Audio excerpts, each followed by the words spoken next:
Hi, everybody. It's Rhoda from Cigar City Tarot, and I'm coming to you on day 17 of the 31 Days of Tarot by Ethony.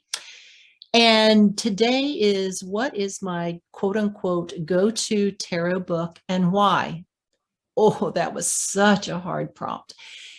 As I thought about it, I'm like, yeah, I always go to that one. But I go, no. I go to this one. No, I go to the one that I'm taking the class. And no, I go to this one. So I narrowed it to four, right? Because I have a lot of tarot books. And if you're like me, you probably do as well. First and foremost, I'll go over and we'll take a look at the tarot book that I probably go to the most. And that would be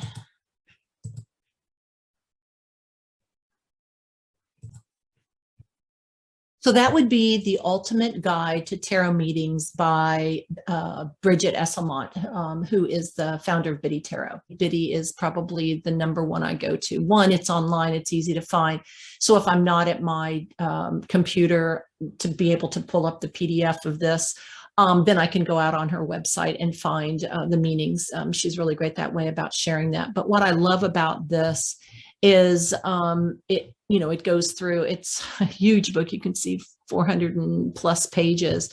But if you go through, and let me just get it, she has keywords, quick charts, kind of like what the upright as well as reversed. And I do read reversed. We'll get to that in a later day, I believe. But what's nice about it is that not only does she give the keywords that are up here, these are printable. You can also, I think, find them on her website too, or you can print them out. And when I was first learning, I printed them out my whiteboard so I could see them and understand them and make mental note as I was going through each card. But what's nice is that, like, I'm just going to go over the Fool quickly. She gives the keywords, some quotes around, what you might think of, what the Fool kind of meant, a description about what the card is, the upright general meanings, and then its specific meanings if you pull that particular card in an upright position in a career, work, and finance reading, or what type of personality that card may have. Is it a he? Is it a she? What makes them the Fool?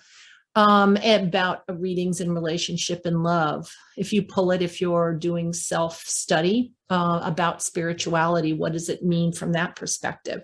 She gives you some journaling prompts. And with the big workbook that I got, it's really nice because those are reflected and you really have as I said, a self-made workbook and go-to guide that you can go and tap in. But it gives you some, if you're doing like a card a day or you're doing a couple cards a day and you're really trying to study on that card and learn it better and understand it better, is the journaling prompts. And I do keep journals for most of my decks. I believe I've got most of my decks covered. And then she talks a little bit about card combinations. So if it's really kind of cool, because if you're just doing a one card reading, what does the Fool mean? If I say, Tara, what do I need to know today? Or what lies in store for me? Or what is the one lesson I need to do today? And you're pulling just a one card reading. It gives you that perspective. Or if you have in mind, what does my job hold for me in store today, right? So that's about your career. But if you're doing 2 or 3 card readings, like, body, mind, spirit, or, past, present, future, or whatever your 3 card meaning of choice is, it gives you some, or 2 cards in this case, it gives you some suggested card combinations. For instance, if the Fool and the Star come up at the same time, that's blind faith. That's a positive thing, right? They're both in an upright position. The Star is the wishing, make a wish card. And the Fool is going off believing that anything can happen. That makes sense. So in a way, this is like combining the cards into a new meaning, right? So this one, she's suggesting it's blind faith. And I find that interesting because I'll cover one of the books of the class I'm taking with Dusty Waite. And one of the exercises that he recommends in getting to learn the cards is to, do what does this card mean? What does that card mean? But what do those mean together in terms of a new meaning, right? And so in this case, if you pull the Fool and the Star, if you're just practicing, it's blind faith, or, I trust completely, or, I'm going to pursue my dreams, whatever that might be. And so you see that she gives some suggested card combinations. And I think along with the journaling prompts, it helps you learn better. So if you're new, I think this book is very comprehensive. Even if you aren't new, if you've been doing this a while, or you just need to brush up like me after some 40 years of being away from doing this type of thing. And then she goes into more than any other book that I have, except for maybe one. She goes into the reversed tarot card meanings, and you can see it's not just, well, it means that, he truly is a fool, or, he's taking unnecessarily risk, or, whatever it may mean in terms or in context of the reading that you're giving. But it's interesting that it's 3-4 paragraphs here, and then she talks about suggested combinations. So if you, in this case, if you have the Fool reversed and the Devil in an upright position, then it's just short-term thinking. It's for I just want it now, and I don't care what happens tomorrow. I'm going to steal the car today because I want to go to the beach, and tomorrow I'm going to get caught for grand theft. I mean, those type of things. Or, I'm going to go out and party tonight and drink and drive, and tomorrow I'm going to get, caught for causing that accident.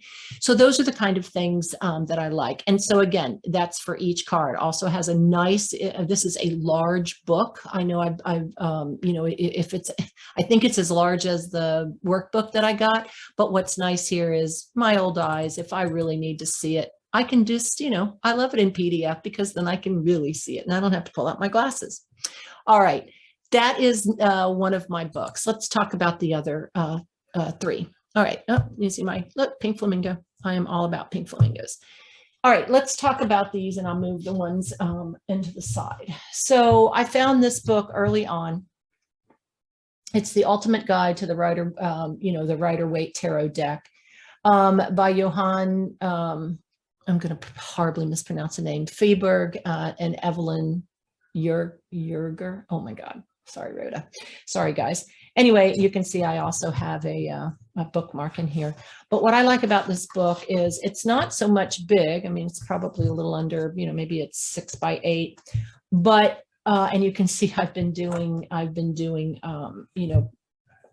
card combination, or some of the things that they recommend. But they talk about the card. So in this way, this is talking about tarot interpretations. So it does go into some background. And then there are some things that you can find out, like what card is yours, or how the magician and why it's won, as opposed to the Wheel of Fortune, that type of thing. And then as you move forward, you'll get into the cards. So we get to the Devil. And so here's the Devil, right? And so each of these, and some of this comes from their own research. Some of it, it reminds me of a couple of other books that I've heard and other readers I've heard. But if you see these little numbers are pointing, they correlate to, information about the colors, about the wings, for instance, about what some of these are. And so this one, I can't read it. I'm trying to read it upside down. Are you on the horns of a dilemma? So some of these have questions. Now, it's not as in-depth in terms of meanings as the biddy that we just went over, but it does give you a basic meaning, and in context, of the, whatever it might be, a thought of the day. But if you're looking, somebody's asking about the spiritual experience when the Devil comes up, what does that mean? As a card of the day, so what do I need to take in for this day tarot, if you're asking that question? And they give some brief explanation. And then these, this is the 10 most important. So if we take a look, if you see number 1, so this is for the Tower. Let's go back to the Devil. So the horns, right? So that's pointing here, right? It says a side of uncivilized nature, And so it's the symbolism that's in the card. And then when I was refreshing my look and really delving into this, I thought it interesting. A lot of people talk about, the numbers, and if you find one, the colors, why red is a prominent color, so this is red plumes and sleeves, why is that? A burning will. So we know that the Knight of Staves or Wands, pardon me, is all about a fiery passion and whatnot. So I'd say that's book number 2. It is the ultimate guide to the Rider Waite Tarot. Okay, I'll just put this one over here. So as I said, I'm taking the Dusty Waite. I think I showed the black book before. This is the white book. So the easiest way to learn the tarot ever.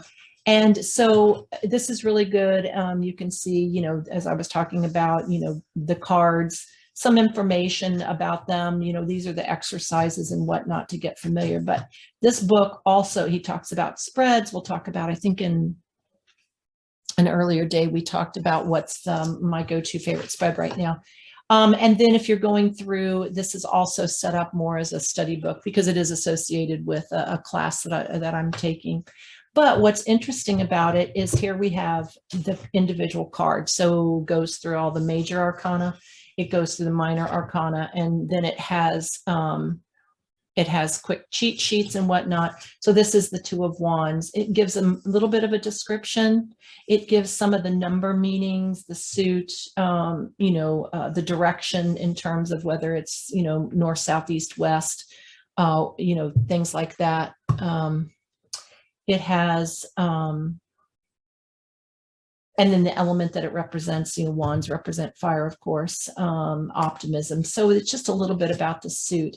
And then it gives the traditional meaning. So this is a description of what the card's doing. A man standing on that looks like probably a roof. He's looking at the world, whatever. It talks about what the card looks like. And then a traditional meaning, and then a traditional reversed meaning. And you can see as I was going through the class last year and earlier this year, it gives, you can put down notes, anything that you've learned in the, and there's Jerry, he likes to take, he's studying tarot with me, aren't you, Kat? Anyway, and then it's, and then it gives you, come on, Jerry. And then it gives you information or questions and whatnot to answer, and it becomes a something that you can use and return back to. So a lot like Biddy in that way, where she gives journal prompts and whatnot. If you saw this card, as an end result, what would you say to your client? And so it helps you, look at the card in position or the card in perspective, to give yourself some better understanding. So I love this book for that. And I think the last book, now again, this is by no means the end of my collection. This is one of the first ones I got when I went back, by Joan Bunning, The Big Book of Tarot. And I love this book. It's well put together. It gives some background information, how to do readings or what to expect. And then it goes into the definitions. So let me see. This is the major arcana. So in this case, this is the Lovers, right? And so it talks also about, kind of puts some of the, keywords here, like Biddy did, some of the actions, if it, in terms of relating to others, what does it mean upright, with some keywords, these are some of the reversed, in terms of establishing, personal beliefs, determining values, and it gives you, upright, quick, easy hit meanings, and then what does that mean reverse? And then it talks about a description, and it talks a little bit about some background in terms of that. And then some possible opposing cards. What I like about the Biddy in this one is these pairings, right? So more real world. And if you haven't been giving readings for, 50 years or whatnot, then, it helps you say, okay, yes. So what I like about this book, kind of like Biddy Tarot, is that it gives you some possible combinations of cards. So if you haven't been doing readings for 50 years, then you might, you might not have an opportunity, or sometimes I don't always remember all my readings unless I write them down. And so this gives me, it's like, oh gosh, what if I see it with the Two of Cups and, the Lovers? Well, the Two of Cups is more about loving each other, the love, or relationships and whatnot. But longer term, the Lovers card, and together it is union, marriage, connections and whatnot. So anyway, those are my 4 books. The Big Book of Tarot, Dusty Waite's first book in a series of 2, The Easiest Way to Learn the Tarot Ever, and then The Ultimate Guide to the Rider-Waite Tarot, and Bridget Esselmont's Biddy Tarot's The Ultimate Guide to Tarot Card Meanings. Well, thank you again for joining me on day 17. We'll see you on day 18. And don't forget to like this video, give me a thumbs up, leave me a comment. Would love to hear your comments and thoughts about the books that you use.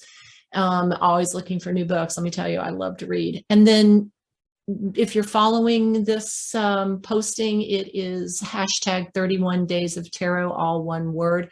Check out and see what other readers are doing too. I find it interesting. I learn a lot, and I've started putting stuff on my wish list now. Anyway, have a great night, and we will talk to you later. Bye.